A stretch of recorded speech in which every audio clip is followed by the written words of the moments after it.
Teenage ಹೆಣ್ಣು ಮಕ್ಕಳಲ್ಲಿ periods normal ಇಲ್ಲ ಅಂತ ತಾಯಂದಿರು ಯಾವಾಗ ಅರ್ಥ ಮಾಡ್ಕೋಬಹುದು? ಆಕೆಗೆ ಪೀರಿಯಡ್ಸ್ 21 ದಿನಕ್ಕಿಂತ ಮುಂಚೆ ಬಂದ್ರೆ, ಇಲ್ಲ 45 ದಿನಗಳು ಆದ್ರೂ ಕೂಡ ಆಕೆಗೆ ಪೀರಿಯಡ್ಸ್ ಬರ್ದೇ ಇದ್ರೆ,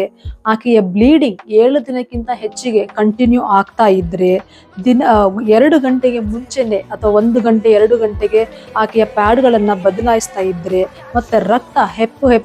ಗೆಡ್ಡೆಯಾಗಿ ರಕ್ತ ಹೋಗ್ತಾ ಇದ್ರೆ, ಆ ಗೆಡ್ಡೆ 1 ಇಂಚಿಗಿಂತ ಹೆಚ್ಚಿಗೆ ಸೈಜಿನಲ್ಲಿ ಇದ್ದರೆ, ಮತ್ತೆ ರಾತ್ರಿ ಮಲಗುವಾಗ ಕೂಡ ಆಕೆ ಪ್ಯಾಡ್ಗಳನ್ನ ಬದಲಾಯಿಸ್ತಾ ಇದ್ರೆ, ಮಲಗಿದ್ದಾಗ ಆಕೆಯ ಬಟ್ಟೆಗೆ ಬೆಡ್ಶೀಟ್ಗೆಲ್ಲ ಬ್ಲೀಡಿಂಗ್ ಎಲ್ಲ ಆಗ್ತಾ ಇದ್ರೆ, ಮತ್ತೆ 2 ಪೀರಿಯಡ್ಗಳ ಮಧ್ಯ ಆಕೆಗೆ ಬ್ಲೀಡಿಂಗ್ ಸ್ಟಾರ್ಟ್ ಆದ್ರೆ, ಮತ್ತೆ ಈ ಬ್ಲೀಡಿಂಗ್ ಇಂದ ಆಕೆಗೆ ನಿಶಕ್ತಿ ಆದ್ರೆ, ಸ್ಕೂಲ್ಗೆ ಹೋಗೋದಕ್ಕೆ ಆಕೆಗೆ ಮನಸ್ಸಾಗದೆ ಇದ್ರೆ, ಸುಸ್ತೆಲ್ಲ ಆಗ್ತಾ ಇದ್ರೆ, ಈ ಎಲ್ಲಾ ಸೂಚನೆಗಳು ಇದ್ರೆ ತಾಯಿ ಎಚ್ಚೆತ್ತುಕೊಳ್ಳೋ ಅವಶ್ಯಕತೆ ಖಂಡಿತ ಇದೆ.